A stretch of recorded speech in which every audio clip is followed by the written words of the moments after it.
So let's discuss how to approach section B, which is the imaginative writing question. So of course, you've got a choice of 3 questions, which are question 2, 3, and 4. And as I'd mentioned, you want to spend 45 minutes on this section. So of course, you need to first select the question you're going to go for. You don't do all 3, you just pick one. And then once you've selected that, this is how your timing should look like. You should spend roughly 10 minutes in terms of planning your response, 30 minutes in writing out your response, but do give yourself 5 minutes at the end in order to just quickly read through and check that your response makes sense before you're done with the paper.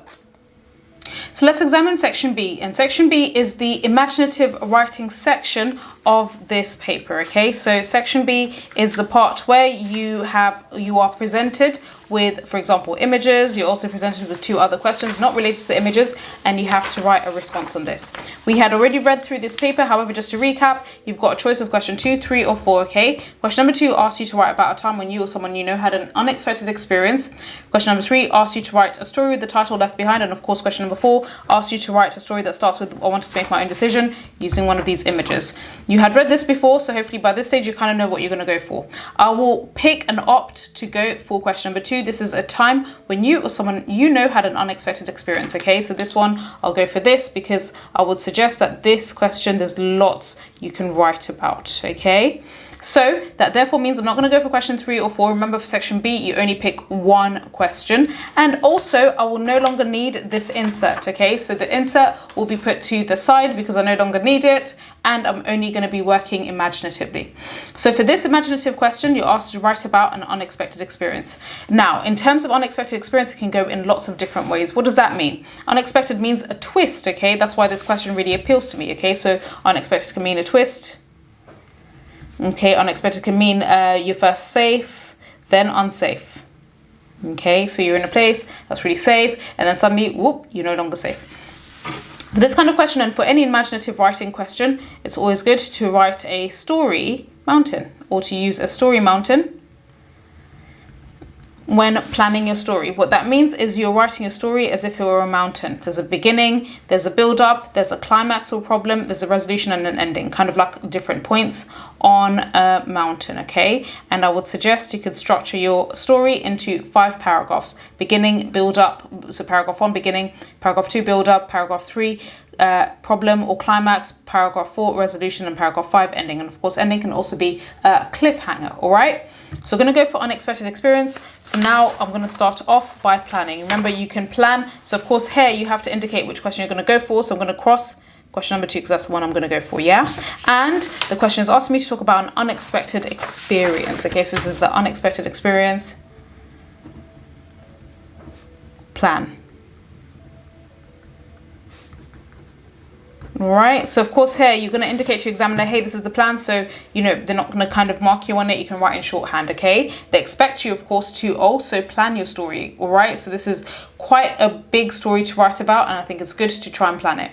Now, what I'm going to do is maybe, so when I'm thinking about it in terms of unexpected experience, I would suggest maybe considering, as I've mentioned here in my ideas, this unexpected experience can be maybe, you know, a twist, and also you've gone from somewhere that was safe to unsafe. So I'm going to think of maybe like a holiday in a beach setting.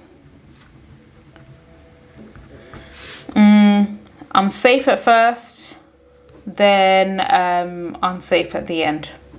Yeah, so this will definitely be an unexpected experience. I've gone on this holiday in this beach setting. I'm safe at first, and then suddenly something happens, and then I'm unsafe. As I mentioned, I want to split my paragraph into 5 bits: beginning, build up, problem, resolution, cliffhanger. So I would say maybe for my beginning, right, I am now in this holiday resort. Okay, so I wake up and the sun dances on my face. Okay, so I'm like in this paradise resort. Maybe I'm in Mauritius. All right, and I'm beaming. So I'm happy, beaming. Okay, and I stretch in the hotel satin sheets. Okay, so I'm like in this really fancy beautiful resort, and I'm sleeping in these hotel satin sheets, and I'm squealing as I realize I'm in the I'm on the holiday of my dreams, holiday destination of my dreams. Okay, so of my dreams. So I'm super happy and I can't wait. Okay, so my beginning is like really positive. Then maybe in the build up,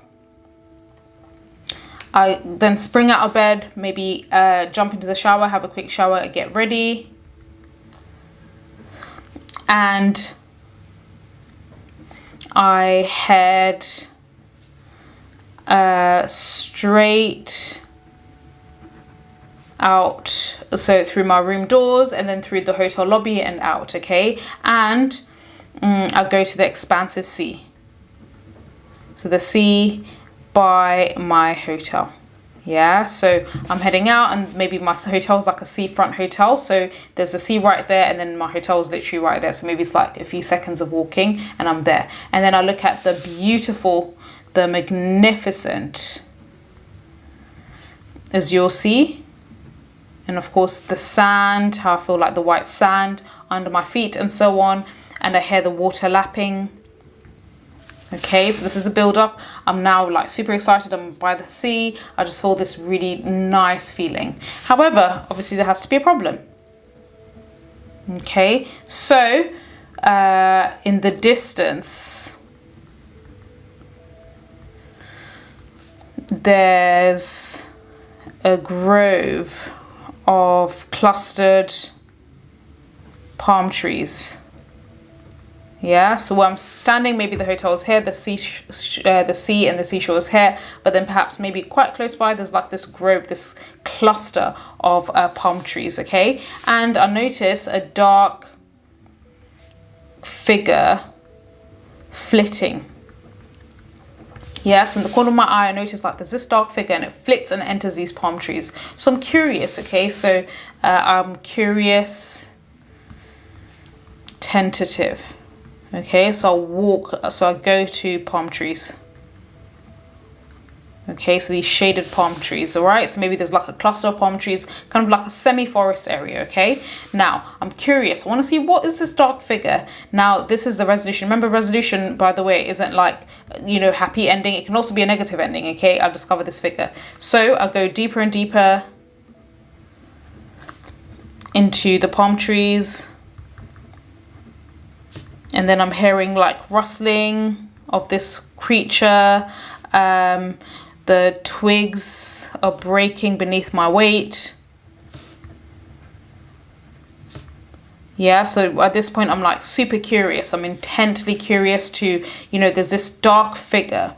And I see the dark velvety coat or velvety fur of this creature. So I'm literally like intent on following it.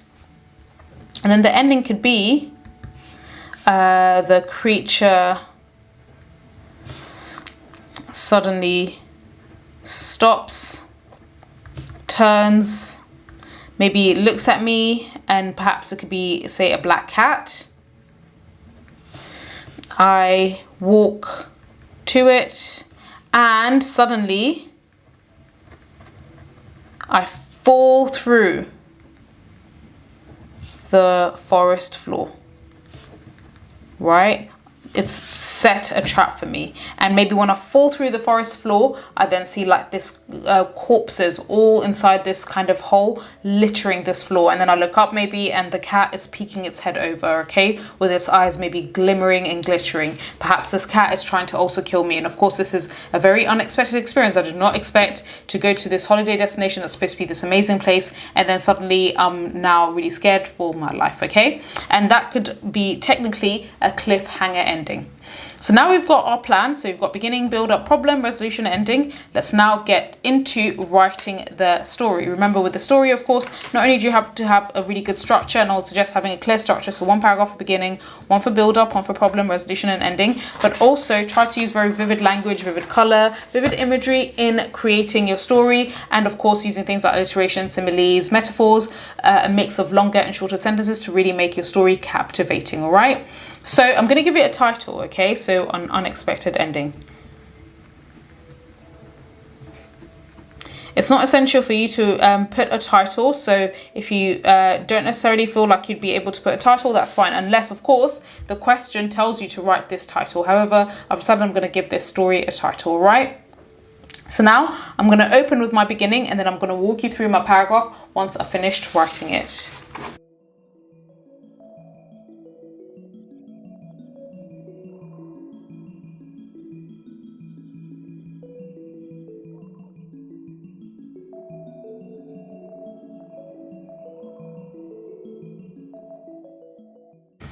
Right, so let's go over the opening beginning, okay?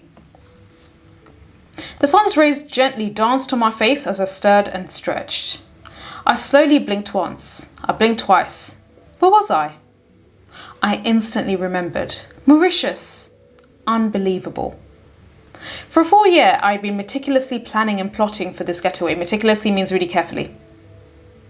I will leave frosty, wintry England and spend my Christmas in this paradise. So I'll change that to would. I would leave.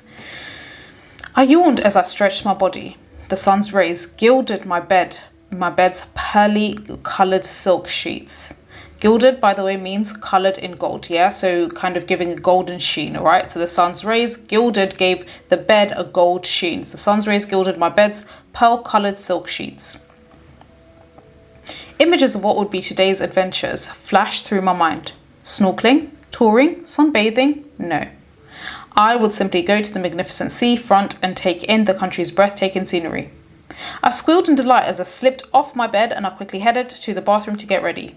In moments, I was freshly showered and dressed. I was ready to face the day. Okay, so that's my opening. Again, as I mentioned, you can keep this in one paragraph. I just thought because this paragraph is fairly long, I'll just break up with the final bit of this paragraph, okay? So that's my opening. I've made a really, really exciting description of this new setting. Pay attention to the use of personification here. For example, how the sun's rays are dancing on my face. Okay, so that's really powerful. Then sibilance, stirred and stretched. Also, the repetition of blinked. Okay, again here, what this is doing is really vividly adding color. As my reader is reading this, they can imagine me blinking my eyes. They can imagine me thinking about and feeling the warmth of the sunshine. Okay, and then I'll put Mauritius. Unbelievable. Okay, so these are two minor sentences. Again, this contrasts with the slightly longer sentences. It changes the pace, making it really entertaining. Furthermore, I've contrasted the cold weather, the frosty, wintry England to, of course, the sunshine, and I've mentioned it's a paradise, which is a metaphor. And I also talk about how I yawn, and this, of course, then adds lots and lots of detail. The word gilded, by the way, is a really good word to use in creative writing. It means when a sun, anything that's gilded, it's covered in a gold sheen, okay? So, for example, you can put gold paint on something, you can gild it. However, also sun's rays can gild anything with this golden color, okay? So these sheets that I'm sleeping on, which are white, pearly white, they're kind of golden, all right? Then I asked myself a series of rhetorical questions. Snorkeling, touring, sunbathing, that's rule of 3 as well. No. So I've asked myself questions and then answered it. That's also what we call hyperphora, okay? So I've used lots and lots of language and linguistic techniques. That is something that's really essential for you to use in your creative writing. So now we have started off with the beginning. We're now going to move on to the build-up. And again, what I'm going to do is I'm going to write through the question, or rather write through the build-up paragraph and then read it through with you.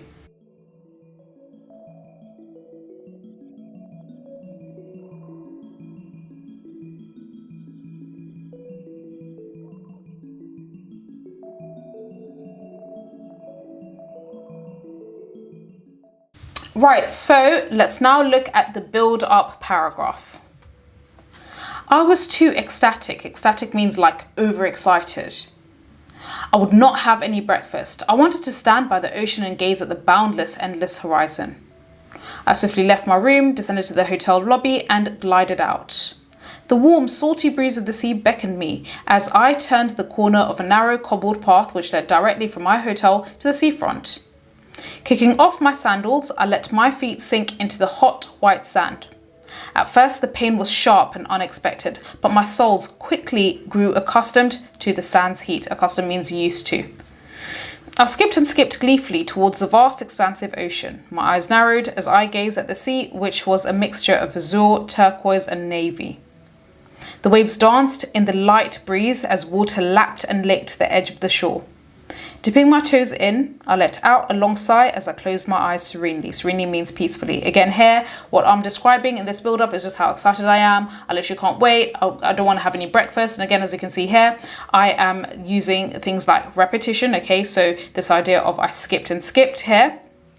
I use also lots of colorful language, okay, so azure, turquoise, navy, all of which are blue. Navy, of course, is way bluer and darker, okay? And hopefully you can see that I'm using lots and lots of very vivid, visceral language, okay? This language which, you know, for example, at first the pain was sharp, okay? So this is like stepping on hot sand. Sometimes when you're not used to stepping on hot, white sand, you feel a little bit of pain and then suddenly you get used to it, okay? So it's that really, really vivid description you want to put into your creative writing, okay? So now I've built up this image of this perfect holiday destination. I can't believe I'm on my first day in Mauritius, right? Now let's move to the problem, the issue, the problem paragraph.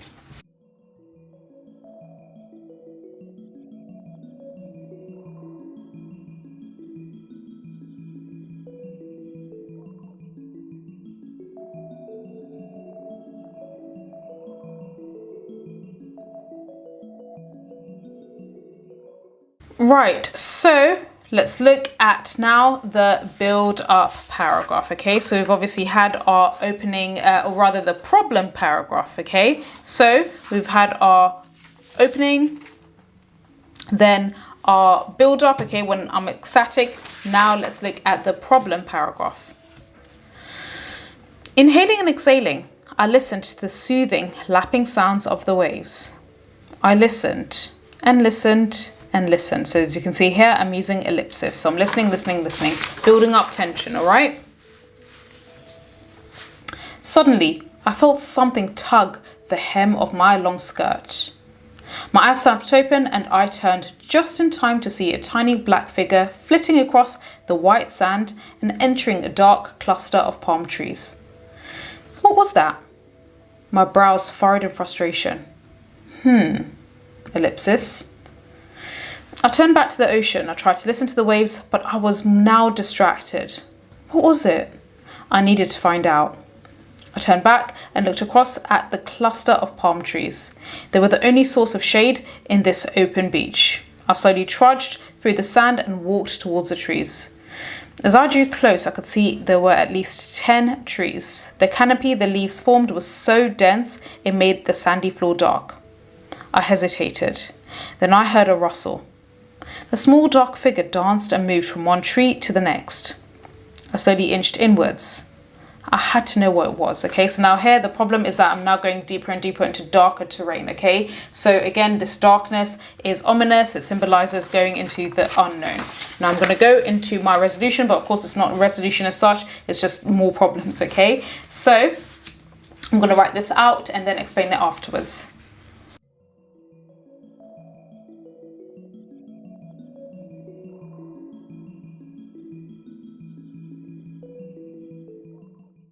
So now here is my resolution as I'm drawing closer and closer to this figure. Dead leaves crunched and dry twigs snapped beneath my feet. The floor was a carpet of decaying leaves, insects and flowers. I ventured deeper and deeper, following the quick rustling sounds. Then the sound stopped. I walked faster and drew closer. Its velvety fur moved as it seemed like it was cleaning itself. I gasped. It turned and its emerald eyes met my hazel gaze.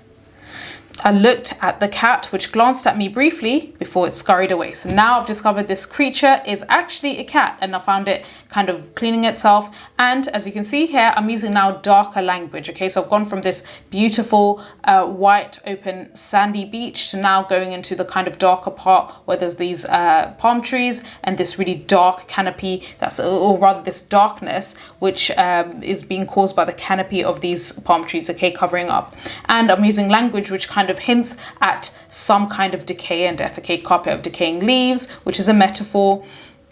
And also this notion of repeating the word deeper, okay, this idea that I'm going into kind of forbidden territory, all right? So this is kind of building up. And of course, also I use things like onomatopoeia to create a build up. And as I'm venturing, then the sound stops. So now use this simple sentence to change the pace. Suddenly it stops, all right? Now I'm going to move on to the final ending bit, okay?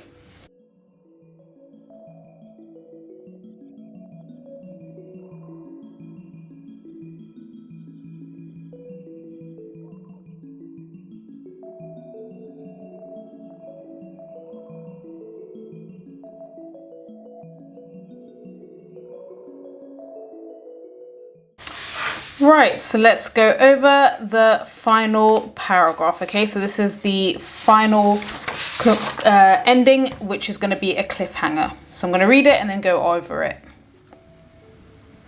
I quickened my pace as I ran after it. Leaves crunched, twigs snapped, and my feet felt the cold, damp sand beneath.